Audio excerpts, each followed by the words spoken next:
So if you've taken another body type quiz, South Asian belly fat loss quiz, and you've not lost any weight yet, I want you to watch this video. I'm going to go through 4 fixes, and I promise you these are going to help you lose weight this year, guaranteed, if you're South Asian. How do I know? Well, I've been doing this for over a decade now, and well, the results are on the screen. Fix number 1 is the timing control. No, this is not to do with what time of the day you eat. A lot of people think if you eat after 6 p.m. or 7 p.m., you're going to cause the weight to go up. And that's true, but not in the way that you think. You see, what happens is most people, and I've been guilty of this before as well, they will not have much food earlier in the day because they're busy or whatever, or they're probably doing some intermittent fasting. Their appetite is being built up whether you realize it or not. Now, for most people who are working professionals who have very laborious jobs, you'll get to the end of the day and you'll be very, very hungry. So what's going to happen? You will eat everything in sight. Then you won't be stuffed. You'll then have some dessert, some sugary things, and that's when energy intake goes up. So energy is the thing that causes weight to go up. Calories, whether you want to believe it or not, that's the hard fact. So because this goes up, people do this over time for the next couple of days, and that's what causes weight gain to go up. So it's not that you have one day of overeating in the evening, it's because it becomes habit. And most people, what happens is they will get to the end of the day, they will eat everything in sight, and because they've not eaten earlier in the day, evening time is when they can relax, they can watch some TV, and sometimes you don't realize it, but you pick on things as you're watching TV and the energy intake goes up, and then people repeat this pattern, and that's what causes weight gain. So if you eat in the evening, if you eat at 10 p.m. like a lot of our clients do who are very, very busy, some of them, and if you keep your food intake healthy throughout the day, you're not going to gain any weight at all, I promise you. So fix number 1 is stop saving everything till the evening time.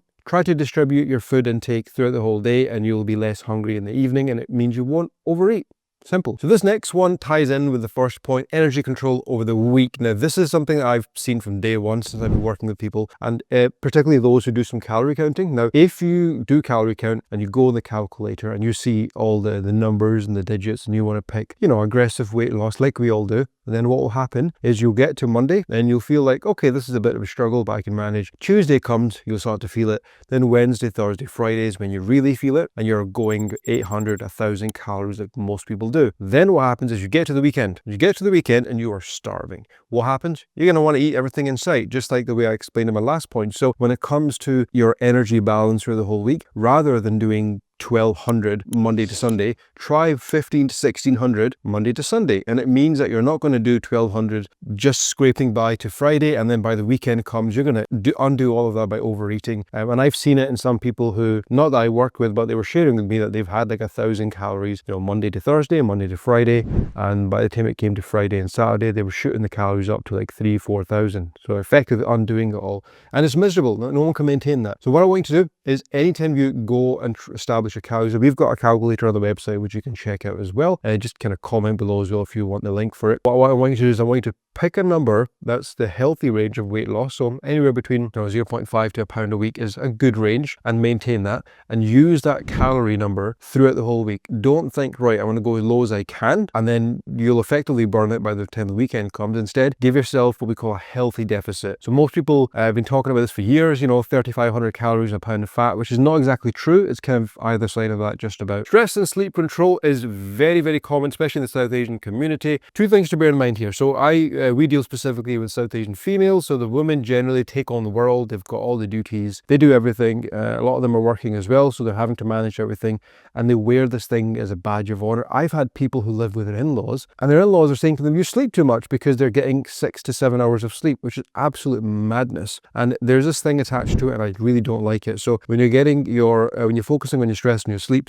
is important. Ignore what the people are saying, because how can you operate when you're not feeling your best every single day? And for the gents out there as well, it is that case of, I need to provide, I got to work to the bone, and then what happens is stress levels rise, they're not getting enough sleep, and they think they need to train, so they have that no pain, no gain mentality, when they don't realize a lot of these Instagrammers who are doing it are on the juice, steroids, whereas you don't have that freedom, you don't have that luxury. Not that I want you to do steroids anyway. So what I want you to do is I want you to pay a bit more attention to stress and sleep. Simple things like, if you have had a poor night's sleep, don't exercise. Okay, so worst thing you could do, because if you've not slept properly, stress hormones are going to be elevated. And remember, working out is a form of stress. People don't realize it's called controlled stress. Don't do 10, 15,000 steps if you've had a very poor night's sleep. Common sense stuff like that as well, because what happens is when you don't sleep and stress levels are quite high, you're going to feel hungry. Like, that's the same with me today. I've only had 5 hours of sleep in the last 2 days, and I wanted to eat everything in sight.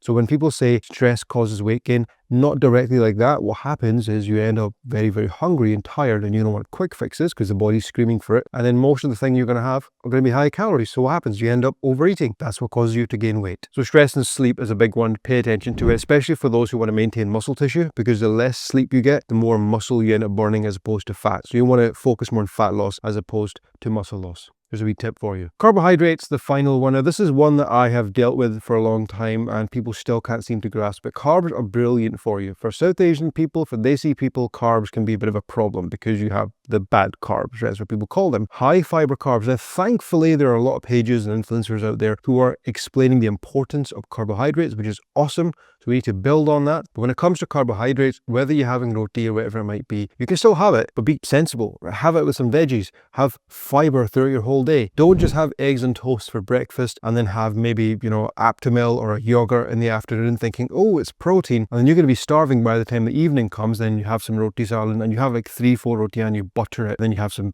junk food afterwards as well. No, fiber distributed throughout the whole day is your best friend. Do that. High fiber carbs. Now, there's a ton of them out there, but in the description below, there's a link where you can click on, and it's a free guide where it's going to explain all the best fiber carb sources that you can have in your household, tailored specifically for Desi people. How about that? So keep carbs in your day. The best way to do it is if you are very active one day and it's a workout day and you've been very active and you're on the move, you can increase your carbs a little bit. If it's not, then you can reduce them a little bit. So yes, there is some truth to these body type quizzes that yes, insulin is a bit of a problem, but it's nowhere near as bad as people are making it out to be because they're trying to sell you something. So we've dealt with clients over the years and the majority of them have never gone below 100 grams of carbs. One final tip, photos. Take progress photos, right? You cannot go on a weight loss journey and expect the scale to tell you everything. The scale is going to fluctuate for a variety of reasons. Ramadan is coming up as well, so that's going to be a huge thing. When you step on that scale, it's not telling you how much fat's come off. It's not telling you how much, your stomach's reduced. It's telling you, hey, this is what you weigh just now. And that could take into account 7 to 8 substances, 4 or 5 of which can vary throughout the day, throughout the week. The progress photos show you the transformation. I have seen people not lose any more than 3 kilograms